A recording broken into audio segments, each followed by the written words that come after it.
بسم اللہ الرحمن الرحیم۔ معزز خواتین و حضرات، السلام علیکم۔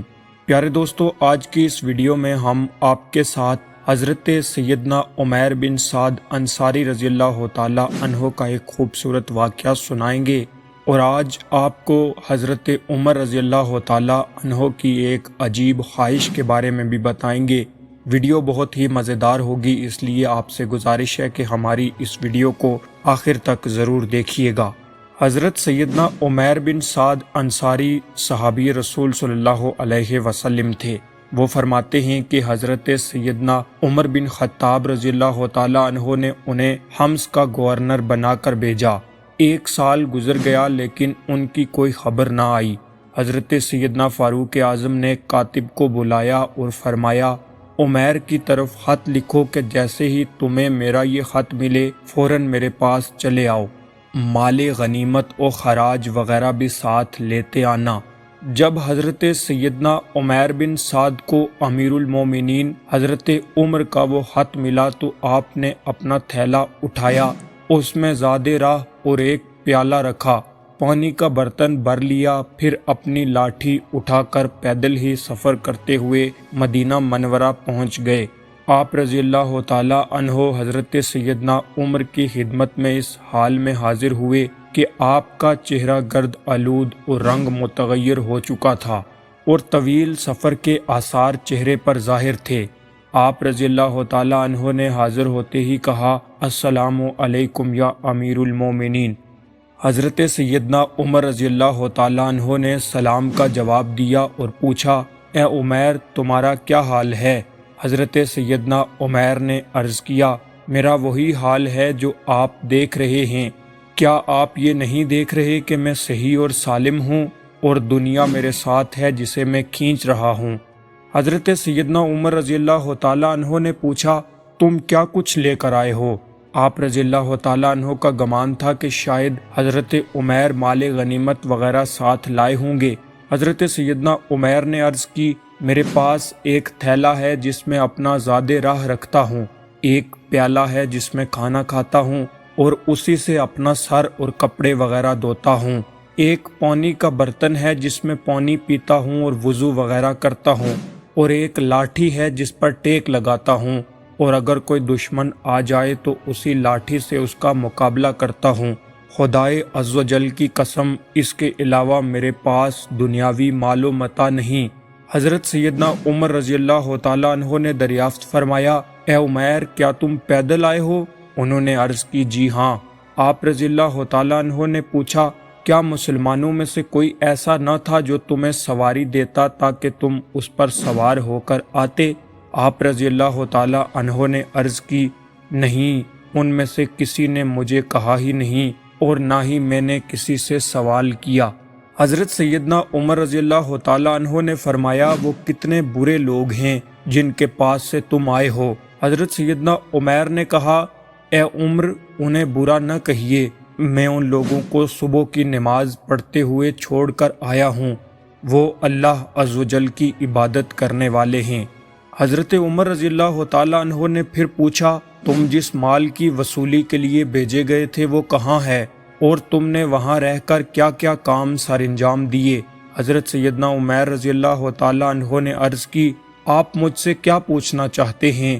حضرت سیدنا عمر نے فرمایا، میں جو کچھ پوچھنا چاہتا ہوں وہ بالکل واضح ہے۔ حضرت سیدنا عمیر نے عرض کی، اللہ عز و جل کی قسم، اگر مجھے اس بات کا خوف نہ ہوتا کہ میرے نہ بتانے سے آپ کو غم ہوگا تو میں ہرگز آپ کو نہ بتاتا۔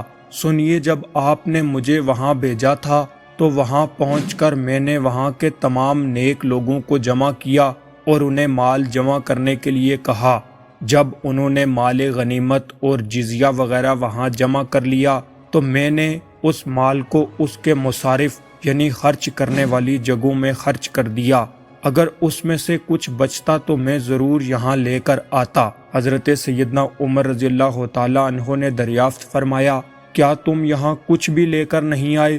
انہوں نے عرض کی، یا امیر المومنین، میں یہاں کچھ بھی لے کر نہیں آیا۔ سیدنا عمر رضی اللہ تعالی عنہ نے فرمایا، حضرت عمیر کو دوبارہ وہاں کا حاکم بنا کر بھیجا جاتا ہے، اس کے لیے عہد لکھو۔ حضرت سیدنا عمیر رضی اللہ تعالیٰ عنہ نے جب یہ سنا تو عرض کی، اب میں یہ کام نہ تو آپ کے لیے کروں گا نہ آپ کے بعد کسی اور کے لیے، کیونکہ اس کام میں نے اپنے آپ کو گناہوں سے بچانے کی بہت کوشش کی، لیکن مجھ سے ایک خطا بھی سرزد ہوئی۔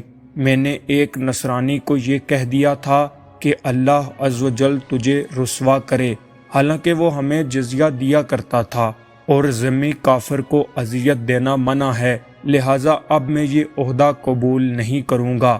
پھر انہوں نے حضرت سیدنا عمر سے اجازت چاہی اور اپنے گھر کی طرف روانہ ہو گئے۔ ان کا گھر مدینہ منورہ سے کافی دور تھا، وہ پیدل ہی گھر کی جانب چل دیے۔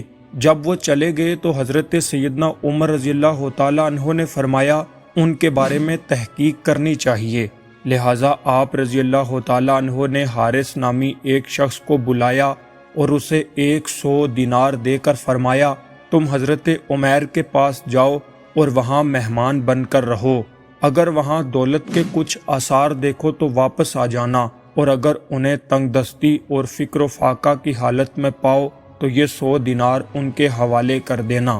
وہ شخص ان کا پیچھا کرتا کرتا مدینہ منورہ سے دور ان کے گھر میں جا پہنچا۔ جب وہ شخص وہاں پہنچا تو دیکھا کہ حضرت سیدنا عمیر ایک دیوار سے ٹیک لگائے بیٹھے ہیں اور اپنے کرتے سے گرد و غبار وغیرہ صاف کر رہے ہیں۔ وہ ان کے پاس گئے اور سلام عرض کیا۔ آپ رضی اللہ تعالیٰ عنہ نے جواب دیا اور فرمایا اللہ عز و جل آپ پر رحم فرمائے، آپ ہمارے ہاں مہمان ہو جائیے۔ وہ حارث نامی شخص ان کے ہاں بطور مہمان ٹھہر گیا۔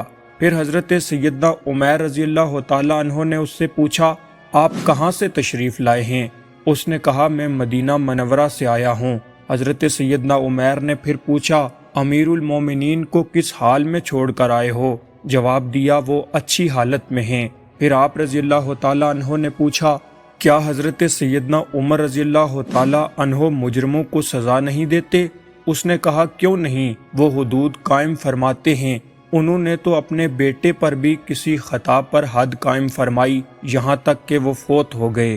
حضرت سیدنا عمیر رضی اللہ تعالیٰ عنہ نے کہا اے اللہ عز و جل تو حضرت سیدنا عمر رضی اللہ تعالیٰ عنہ کو عزت عطا فرما، ان کی مدد فرما، بے شک وہ تجھ سے بہت زیادہ محبت کرتے ہیں۔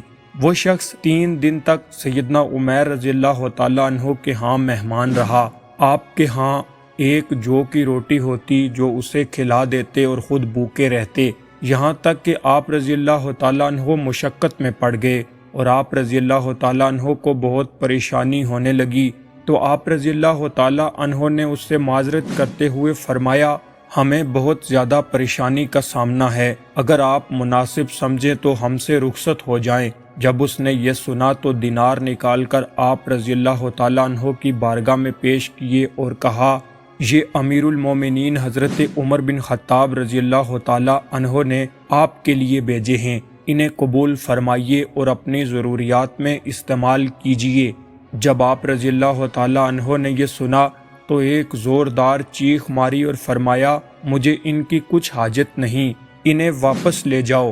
یہ دیکھ کر آپ رضی اللہ تعالیٰ عنہ کی زوجہ محترمہ نے عرض کی آپ انہیں قبول کر لیجئے، اگر ان کی ضرورت محسوس ہو تو استعمال کر لینا، ورنہ حاجت مندوں اور فقراء میں تقسیم کر دینا۔ حضرت سیدنا عمیر رضی اللہ تعالیٰ عنہ نے فرمایا اللہ عز و جل کی قسم میرے پاس کوئی ایسی چیز نہیں جس میں انہیں رکھ سکوں۔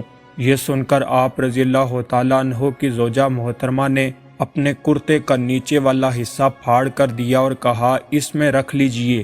آپ رضی اللہ تعالیٰ عنہ نے وہ دینار لے کر اس کپڑے میں رکھ لیے، پھر گھر سے باہر تشریف لے گئے اور تمام دینار شہداء کے اقرباء اور فقراء و مساکین میں تقسیم فرما دیے۔ جب واپس گھر آئے تو آپ رضی اللہ تعالیٰ عنہ کے پاس 1 دینار بھی موجود نہ تھا۔ دینار لانے والے کا گمان تھا کہ شاید مجھے بھی کچھ حصہ ملے گا، لیکن آپ رضی اللہ تعالیٰ عنہ نے سب دینار فقراء میں تقسیم فرما دیے تھے۔ پھر حضرت سیدنا عمیر رضی اللہ تعالیٰ عنہ نے اس سے فرمایا امیر المومنین حضرت عمر رضی اللہ تعالیٰ عنہ کو میرا سلام عرض کرنا۔ پھر وہ شخص وہاں سے روانہ ہو کر حضرت سیدنا عمر کی بارگاہ میں حاضر ہوا۔ آپ رضی اللہ تعالیٰ عنہ نے اس سے پوچھا تم نے وہاں کیا دیکھا؟ تو وہ کہنے لگا بہت تنگ دستی اور فکر و فاقہ کی حالت میں زندگی گزار رہے ہیں، انہوں نے دیناروں کا کیا کیا؟ تو وہ شخص کہنے لگا مجھے معلوم نہیں۔ حضرت سیدنا عمر رضی اللہ تعالیٰ عنہ نے ان کی طرف ایک خط بھیجا اور اس میں لکھا جیسے ہی ہمارا یہ خط پہنچے فوراً ہمارے پاس چلے آؤ۔ خط موصول ہوتے ہی حضرت سیدنا عمیر رضی اللہ تعالیٰ عنہ حضرت عمر رضی اللہ تعالیٰ عنہ کی بارگاہ میں حاضر ہو گئے۔ حضرت سیدنا عمر فاروق نے ان سے پوچھا آپ نے وہ دینار کہاں خرچ کیے؟ بولے میں نے جہاں چاہا انہیں خرچ کیا، آپ ان کے متعلق کیوں پوچھ رہے ہیں؟ آپ رضی اللہ تعالیٰ عنہ نے فرمایا میں تمہیں قسم دے کر کہتا ہوں مجھے بتاؤ تم نے وہ دینار کہاں خرچ کیے؟ حضرت سیدنا عمیر رضی اللہ تعالیٰ عنہ نے عرض کی میں نے وہ دینار اپنی آخرت کے لیے ذخیرہ کر لیے۔ حضرت سیدنا عمر رضی اللہ تعالیٰ عنہ نے یہ سن کر فرمایا اللہ عز و جل آپ پر رحم فرمائے اور آپ کو خوش و خرم رکھے۔ اس طرح حضرت سیدنا عمر آپ کو دعائیں دیتے رہے۔ پھر حکم فرمایا انہیں 6 من گندم اور کچھ کپڑے دے دیے جائیں۔ آپ رضی اللہ تعالیٰ عنہ نے یہ سن کر فرمایا مجھے گندم کی کوئی حاجت نہیں، میں گھر میں 2 صاع گندم چھوڑ کر آیا ہوں، جب وہ ختم ہو جائے گی تو اللہ ہمیں اور عطا فرمائے گا۔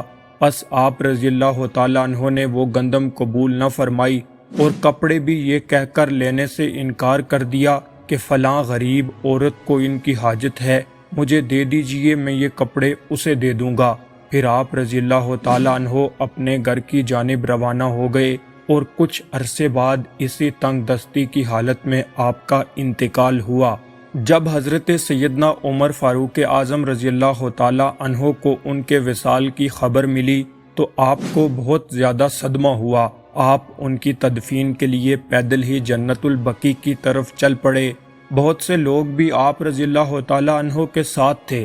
جب حضرت سیدنا عمیر رضی اللہ تعالیٰ عنہ کو دفن کر دیا گیا تو سیدنا عمر رضی اللہ تعالیٰ عنہ نے لوگوں سے کہا تم مجھے اپنی اپنی خواہش بتاؤ۔ ان میں سے ایک شخص بولا اے امیر المومنین میری یہ خواہش ہے کہ میرے پاس بہت سا مال ہو اور میں اس کے ذریعے غلاموں کو آزاد کرواؤں تاکہ اللہ کی رضا نصیب ہو۔ دوسرے نے کہا میری خواہش یہ ہے کہ میرے پاس بہت سا مال ہو جسے میں اللہ عز و جل کی راہ میں خرچ کروں۔ ایک اور شخص نے کہا میری خواہش یہ ہے کہ اللہ مجھے بہت زیادہ قوت عطا فرمائے تاکہ میں بحر زمزم سے پانی نکال کر حجاج کو پلاؤں۔ پھر حضرت سیدنا عمر فاروق اعظم رضی اللہ تعالیٰ عنہ نے ارشاد فرمایا تم سب کی یہ خواہشات ہیں، میری تو یہ خواہش ہے کہ مجھے عمیر بن سعد رضی اللہ تعالیٰ عنہ جیسے لوگ مل جائیں جنہیں میں گورنر بناؤں اور مسلمانوں کے کاموں کا والی بنا دوں۔ پیارے دوستو یہ تھی ہماری آج کی ویڈیو۔ ہم امید کرتے ہیں کہ آپ کو ہماری یہ ویڈیو پسند آئی ہوگی۔ اللہ رب العالمین ان تمام نیک لوگوں پر اپنی رحمت فرمائے اور ان کے صدقے ہماری مغفرت فرمائے۔ آپ سے ملاقات ہوتی ہے اسی طرح کی ایک اور نئی ویڈیو میں، تب تک کے لیے اللہ حافظ۔